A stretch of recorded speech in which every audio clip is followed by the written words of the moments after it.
Hi everyone, welcome back. It's Charlotte from at Charlotte's House. Today I'm going to show you how I made a planter with a light pole for some string lights. Hope you enjoy. I built this planter out of basic 2x3 lumber and then I added some 1x4 slats. So the first thing I did was to cut all of my 2x3s. I did this on my miter saw. I used my Craig jig to add a pair of pocket holes on every end of the shorter pieces of 2x3s. I used to have the smaller, heavy-duty Craig jig pocket hole system, and I was just sent this master version, and it makes things so much easier. I highly recommend it. To assemble the planter, I first built two sides, and I'm using 2.5-inch exterior Craig screws. And you'll notice that I measured about an inch up from the ground on the lower edge so that the length of 2x3 wouldn't be sitting flush against the patio. To assemble the planter, I started with one side that I'd already built, and I put this on my work table. Then I used more 2.5-inch exterior Craig screws, and I attached 4 2x3 cross pieces that I had already cut. Once I had finished that, I have sort of a table, and I was able to invert that table structure onto the second end piece that I had already built. This way, I don't have to bring out my clamps, and I can use my body weight to drill down into the material. I wanted the corners of the planter to be fairly clean, so you'll notice that I mitered all of the edges to those slats. So here I am dry fitting them just to make sure I have a nice tight corner.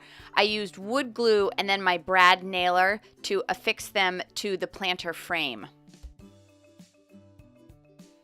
I used a piece of scrap lumber to help me space my slats. There's no reason that you can't just use a ruler and measure, but I found that using this piece of scrap lumber meant that they were all totally evenly spaced and it was much, much faster. Once I had slats on the top of my planter, I flipped it over and I added slats to the bottom, and then I went back and did either side. I didn't love the way the top of the planter looked with all of the end pieces, so I went ahead and I picked up some more lumber at the Home Depot. I bought these 1x3s, and I was able to miter the corners and attach them to the top of the planter with wood glue and brad nails, and I think it looks so much more polished. I knew I wanted to mount a pole in the planter, and so I had to figure out a way to secure it.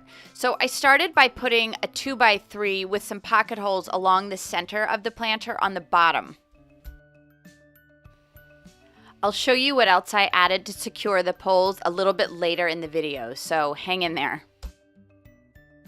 One thing I was really conscious of was making this as watertight as possible, so I went back and I filled in all of my nail holes, and then the underside of the lip I went back with my caulk, and I did this in any other places it looked like water might seep in.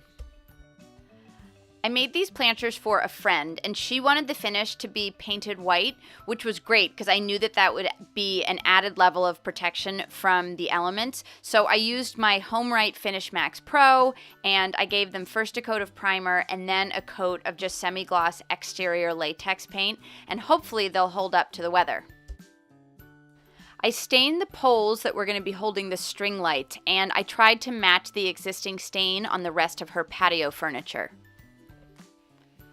The hardest part of this project was figuring out how I was going to attach the pole into the planter so that it was nice and secure. So I've turned the planter over here, and I'm going to use that 2x3 to secure the bottom of the pole using some Simpson Strong Tie L brackets.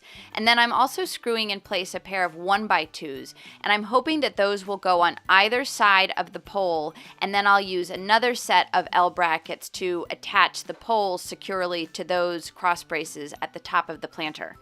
Fingers crossed.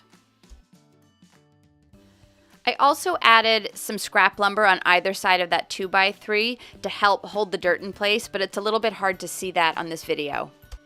Here you can see it all assembled, and the construction worked perfectly. The pole is super secure. I went ahead and I stapled some plastic around the inside perimeter, so all my friend had to do was pour the dirt right into the planter, add the plants, and I think it looks amazing. I'm so pleased with it. So thanks so much for watching, and have a great day, everyone.